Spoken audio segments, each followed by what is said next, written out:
नागेन्द्रहाराय त्रिलोचनाय भस्मांगरागाय महेश्वराय नित्याय शुद्धाय दिगंबराय तस्मै नकाराय नमः शिवाय। नमस्कार प्रिय बंधुओं, आप सभी का हमारे YouTube चैनल में बहुत बहुत स्वागत है। आज के इस वीडियो में आप श्रवण करेंगे सोमवार व्रत कथा। सोमवार का दिन भगवान शिव को समर्पित है। सोमवार के दिन भक्तगण भगवान महादेव की विशेष कृपा प्राप्त करने के लिए भोलेनाथ की पूजा अर्चना करते हैं। कुछ लोग भगवान शिव की प्रसन्नता के लिए व्रत भी करते हैं। जो लोग आज के दिन सोमवार व्रत कथा श्रद्धा भक्ति से श्रवण करते हैं, भगवान महादेव उनके मन की सभी शुभकामनाओं को पूर्ण करते हैं। आइए श्रवण करते हैं सोमवार व्रत कथा। एक बार प्रेम से कहिए, बोलिए शंकर भगवान की जय, पार्वती माता की जय। एक समय की बात है बंधुओं, किसी नगर में एक साहूकार रहता था। उसके घर में धन की कोई कमी नहीं थी, लेकिन उसके कोई संतान नहीं थी। इस कारण वह बेहद दुखी रहता था। पुत्र प्राप्ति के लिए वह प्रत्येक सोमवार का व्रत रखता था और पूरी श्रद्धा के साथ शिव मंदिर में जाकर भगवान शिव और मां पार्वती की पूजा अर्चना करता था। उसकी भक्ति देखकर एक दिन माता पार्वती प्रसन्न हो गईं और भगवान शिव से उस साहूकार की मनोकामना पूर्ण करने का आग्रह किया। पार्वती जी की इच्छा सुनकर भगवान शिव ने कहा, हे पार्वती, इस संसार में हर प्राणी को उसके कर्मों का फल मिलता है और जिसके भाग्य में जो होता है वह उसे भोगना ही पड़ता है। लेकिन पार्वती जी ने साहूकार की भक्ति का मान रखने के लिए उसकी मनोकामना पूर्ण करने की इच्छा जताई। माता पार्वती के आग्रह पर शिवजी ने साहूकार को पुत्र प्राप्ति का वरदान तो दिया, लेकिन साथ ही यह भी कहा कि इसके पुत्र की आयु केवल 12 वर्ष होगी। माता पार्वती और भगवान शिव की बातचीत को साहूकार भी सुन रहा था। उसके मन में ना तो इस बात से कोई खुशी हुई और ना ही कोई दुख हुआ। वह पहले की भांति भगवान महादेव की पूजा करता रहा। कुछ समय के बाद साहूकार के घर एक पुत्र का जन्म हुआ।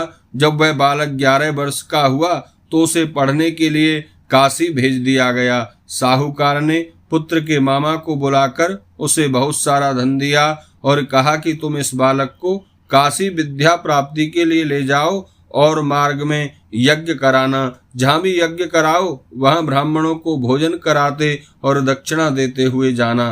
दोनों मामा भांजे इसी तरह यज्ञ कराते और ब्राह्मणों को दान दक्षिणा देते काशी की ओर चल पड़े।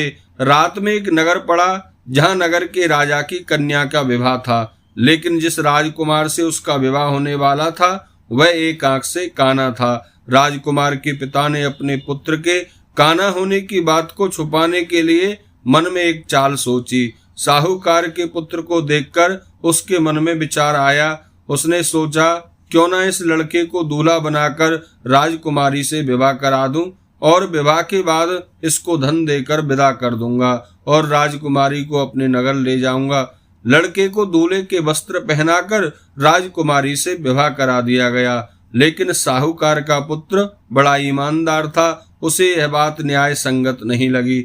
उसने अवसर पाकर राजकुमारी की चुन्नी के पल्ले पर लिखा कि तुम्हारा विवाह मेरे साथ हुआ है, लेकिन जिस राजकुमार के संग तुम्हें भेजा जाएगा वह एक आंख से काना है।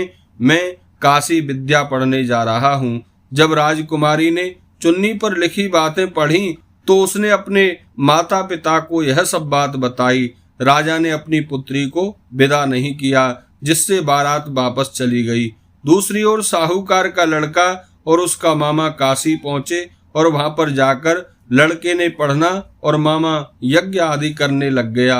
जिस दिन लड़के की आयु 12 साल की हुई उस दिन भी उन्होंने यज्ञ का आयोजन किया।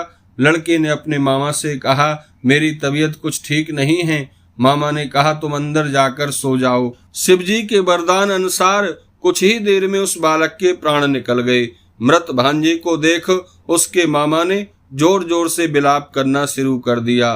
संयोगवश उसी समय शिवजी और माता पार्वती वहां से जा रहे थे।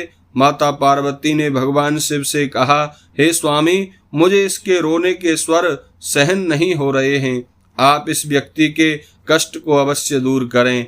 जब शिवजी मृत बालक के समीप गए तो वह बोले कि यह उसी साहूकार का पुत्र है जिसे मैंने 12 वर्ष की आयु का वरदान दिया था।